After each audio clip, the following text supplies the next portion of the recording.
Yeah, there are very few people that argue against Crossrail. HS2, slightly different issue. This obviously takes us out of London, but is the other huge kind of project which is going on at the moment, or is in the pipelines to be going on.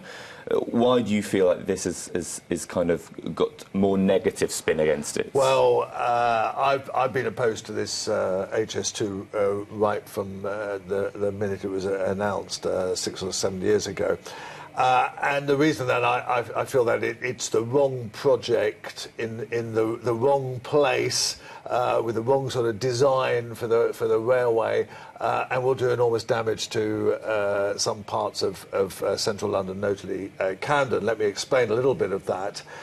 The birth of Crossrail of HS2 it happened in the wrong way.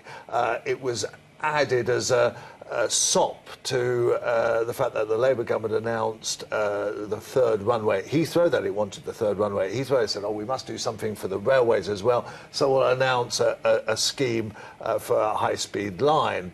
And so immediately it went in the wrong direction. It went westwards towards Heathrow. In fact, now there isn't even going to be a link to Heathrow, oddly enough, but there we are, that's one of the problems.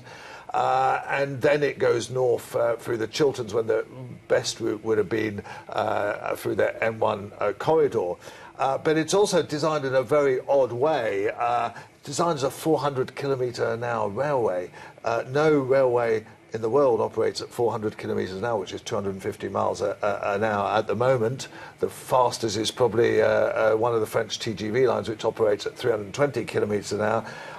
And when you design a railway for that speed, you then can't have many curves in it, you can't have much gradient. It becomes a much more difficult and fixed railway to build, and therefore is much more damaging. So that was a fundamental mistake. And then there's a big question, what happens at Euston? You know, they've had 2 or 3 ideas of what happens at Euston, and they've scrapped all those. From one idea was to demolish the whole station and start again. Another one was to have a sort of a high-speed line underneath the existing platforms and so on. And yet at the moment there's no actual plan for Euston. So how can you be designing a railway that has no plan for its terminus? So there's a lot of flaws with this project. I mean, I think I'm slightly more pro HS2 than Christian is. I suspect, again, I'm hoping my Star Trek theory doesn't hold in this instance. But I think part of my reasoning for being pro HS2 is very much actually that I'm a very selfish Londoner.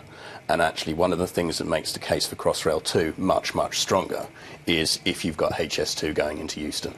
And so from a purely London perspective, there's a certain advantage in having that built. At the same time, I do think the underlying theory is sound if the execution so far has not necessarily kind of matched up to expectation. I do feel slightly sorry for those working on HS2 in the sense that they have a disadvantage that the people working on Crossrail and ultimately on Crossrail 2 don't have, which is the definition of a high-speed train means it must not stop in a lot of places.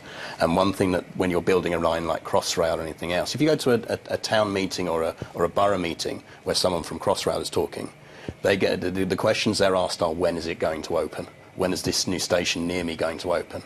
HS2 don't have the ability to say that, because actually the questions they get are, why can't we have a station? If you're going through our countryside, if you're taking in, as Christian says, if you're losing this kind of elements of greenery or whatever else, there's not an awful lot necessarily of compensation for the people on the line. But actually, will it add to the network if it's done right? Yes, I think it will. I mean, there's an element of kind of relief of the West Coast Main Line that theoretically should happen if it's delivered well. But really, it will come down to the delivery for me. If it's delivered well, I think it will have been worthwhile. But there's still a lot to prove that it will actually be delivered well. And there is the cost, which is a little matter of, you know, if you take the trains into account, £50 billion so far, you know, £50 billion you can do quite a lot of other things with. And as Gareth says, one of the daft things is that, you know, it goes through the Chilterns and whatever, and then, you know, it goes quite near Milton Keynes, and you think, well, you know, maybe it should have a stop in Milton Keynes just to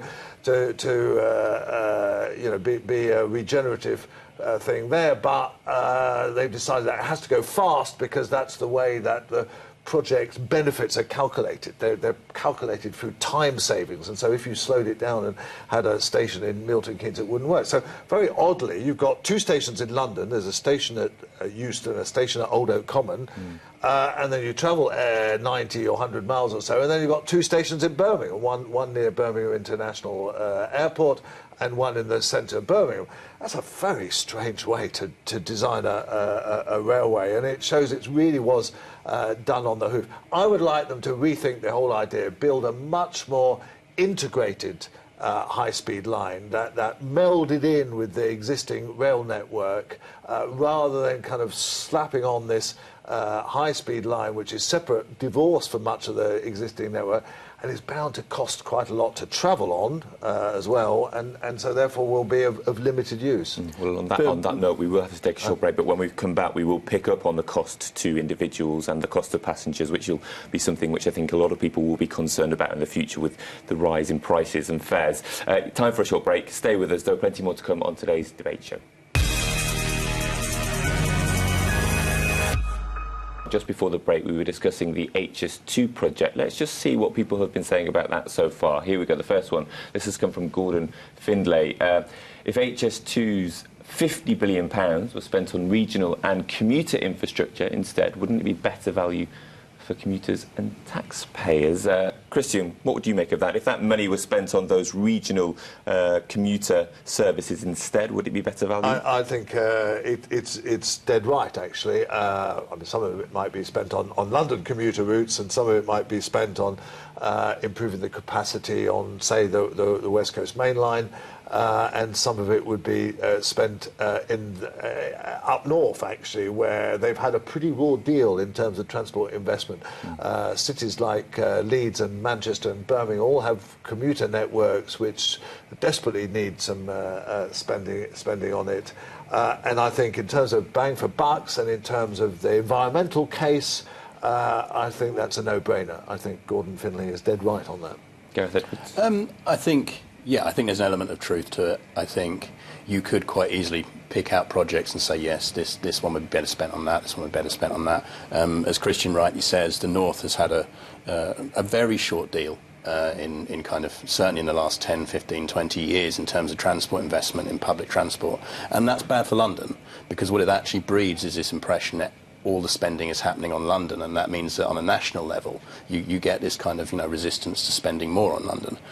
At the same time, I think one of the things that's always important to do with politics and transport in particular is to ask, is it true that if that money had not been spent on HS2, that it would definitely have gone to those projects? I'm afraid not, no. Yeah, and that's really where it comes down to, is there's a pragmatic element of, would it have been spent on that, or would it all have gone on reducing the deficit, or austerity? And this is the thing, is to a certain extent, and London's very much an example of this, you get the railway that can be built at any given time, not the railway that even us kind of transport planners would like. You always get the railway that is practical and possible to build on a political level. I know, but it's a sad argument in favour of a scheme that the only positive argument in favour of it is that the money wouldn't be well used elsewhere.